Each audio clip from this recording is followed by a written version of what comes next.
جايب زغلولين زي كده. الزغلولين دولت عايز ان انا اربيهم عندي. حصل ان شاء الله مريم تبدا ان هي تحصي النهارده وبكره. مملاش الحصله بتاعتهم اكل. اختار سلاله ما عندك كويسه للتربيه. السلام عليكم ورحمة الله وبركاته. يا مساء الجمال على كل حبايبنا في كل مكان. زي ما متعودين هنبدأ الفيديو بتاعنا من هنا.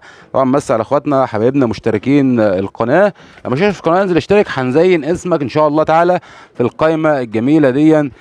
طبعا كتبنا اسامي جديدة، كتبنا النهارده اختنا ساجدة احمد، وكتبنا ام ساجد، وكتبنا ام رقية مطبخ في الخمسينة، وكتبنا محمد مجدي من البلاشون، وكتبنا صخر القذيفي من عدن من اليمن. طبعا ديت الاسامي اللي موجوده معانا. طبعا كل يوم بنتمسى على اخواتنا كده المشتركين القناه. يلا بقى ندخل المكان بتاعنا ونسمي بسم الله. بسم الله الرحمن الرحيم. النهارده هعمل لكم فيديو حلو جدا. الناس اللي هي جايبه زغاليل جديده، انا جايب زغاليل جديده ومش عارف اتعامل مع الزغاليل دي ازاي. هقول لك افكار بسيطه، افكار بدائيه، افكار ان انت تقدر ان انت لو جايب زغاليل وعايز تربيها جديده او عايز تربيها وسط الحمام عندك تشتغل معاها ازاي. طبعا هناخد الزغلولين بتوع طبعا اختكم ام شروق وعمار ان شاء الله. النتايه ديت ام شروق اهيت وعمار اهوت. هناخد الزغلولين بتاعهم، يعني هم خلاص يعني كده نقدر ان احنا نقطفهم، ولكن انا هسيبهم شويه. طيب انا مثلا جايب زغلولين زي كده، الزغلولين دولت عايز ان انا اربيهم عندي. نجهز بس المكان كده لهم ده بسرعه الاول كده. فانا يعني انا جايب زغلولين زي كده وعايز اربيهم. نجيب الزغلول التاني اول. جايب الزغلولين دوت كده وانا عايز اربيهم. طيب هنجيب بس زغلولين كمان كده عشان الناس تستوعب اكتر. دول الزغلولين حمام شقلباز، دول الزغلولين شقلباز اهو يا شباب. طيب انا هجيب الزغاليل دي ارميها وسط الحمام الكبير. الحمام الكبير هيضربها. لو حطيتها وسط الحمام الكبير، الحمام الكبير هيضربها. طيب زغاليل زي كده لسه مفطومه واخدها من تحت الاهالي. زغاليل زي كده لسه مفطومه واخدها من تحت الاهالي. الزغاليل ده هتاكل لوحدها. في زغاليل ممكن تاكل لوحدها لو هي اكبر من كده اسبوع ولا حاجه، ولكن دي انا خلاص اشتريتهم في الوضع ده. اسيبهم على كده، احطهم وسط الحمام. الحمام هياكلهم. يعني انا مثلا على سبيل المثل جبت زغلول زي كده وسبته وسط الحمام، هياكل وسط الحمام. بالعكس الحمام هيضربه والزغلول ده هيخس والزغلول ده هيموت منك. طب ايه الفكره البسيطه اللي احنا نعملها؟ طبعا مريومه شباب اهي على وش حصن ان شاء الله. مريم تبدا ان هي تحصي النهارده وبكره مع طبعا حسن اخونا ابن سينا اهوت جوز حمام الكرك ده. مريومه وحسن. طيب زغاليل زي كده هسيبها في مكان؟ لا. اعمل ايه في الزغاليل زي كده؟ طبعا زي ما قلنا هناخد الزغلولين اهون، هناخد الزغلولين نحطهم في مكان زي كده وهنحط لهم اكل وميه. هحط لهم اكل وميه برضه نستوعب عشان الناس بتستوعب اكتر. هحط لهم اكل وميه تمام كده.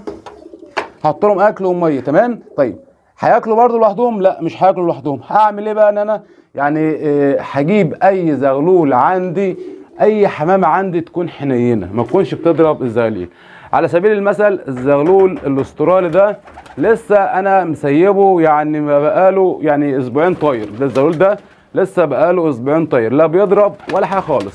هاخد الزغلول ده امسكه كده اهون، احط الزغلول ده مع الزغلولين دول، احط الزغلول ده مع الزغلولين دول. هو مش عايز يدخل، انا بعمل لكم تجربه. احطه معاهم، هو هيعلمهم الاكل، اسيبه كده قد ايه؟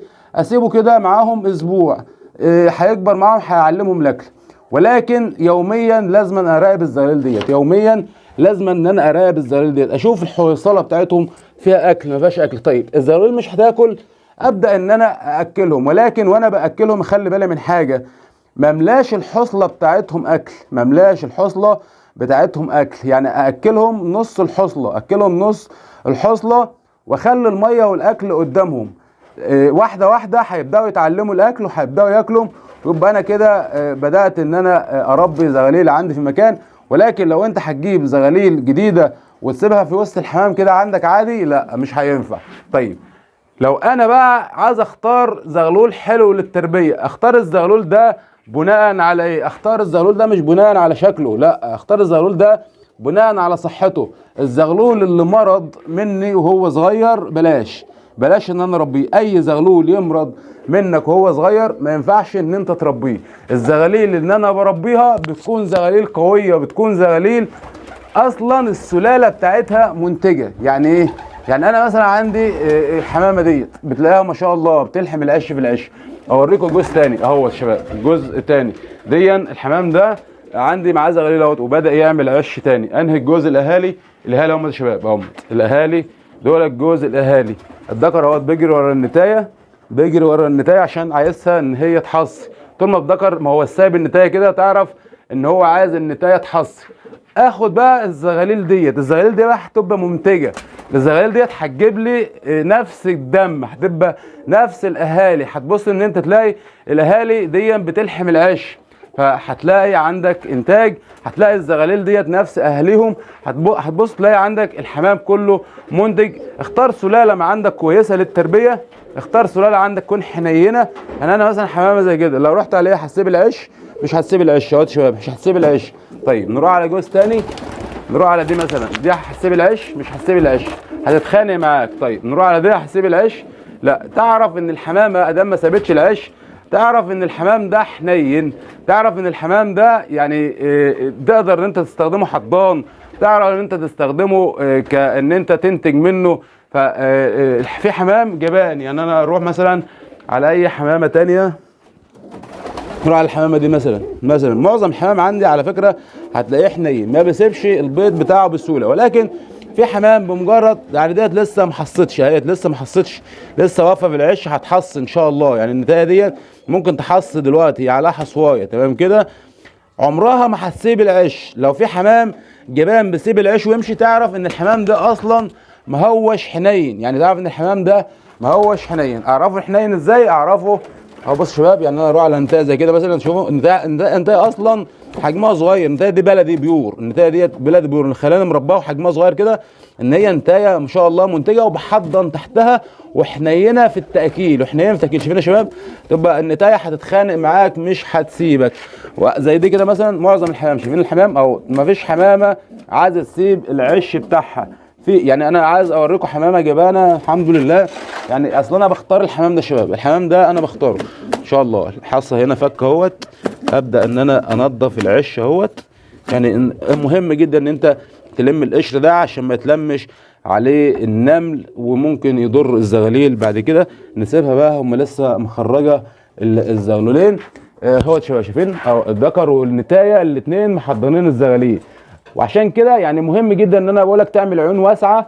العيون الواسعه حلوه جدا عشان الذكر والنتايه يدخلوا ياكلوا الزغاليل، يعرفوا ياكلوا الزغاليل يدخلهم. طبعا الحمام بيبقى فيه بينه وبين ما بعض. شايفين يا شباب الجوز اهوت، الجوز ده يعني انا بربي منه. ليه؟ لان الجوز ده حمام حلو، حمام منتج، فبالتالي الزغاليل بتاعته هتبقى حجمها كويس بالشكل ده وبيلحم العش في العش ان شاء الله. انتظرونا في فيديو بكره، اعمل لكم فيديو حلو بكره ان شاء الله تعالى. طبعا في مشكله برضه عندنا، النتايه الكرك دي خدت الذكر اللاحم دون، فعايزين نعزلهم من بعض. ولكن انا ما عنديش ذكر وانتايه دلوقتي، خلينا نشوفهم هيجيبوا لنا وش تاني ولا يعني هيجيبوا لنا وش ولا اتنين، وبعدين لحد ما نجيب لهم ذكور. دي اللحم الفرنساوي يا شباب، حمامه برضه شرسه وبتخاف على زغاليلها جدا، طيب ان شاء الله انتظرونا في فيديو بكره. شوفوا الشوق على خير، استودعكم الله. السلام عليكم ورحمه الله وبركاته.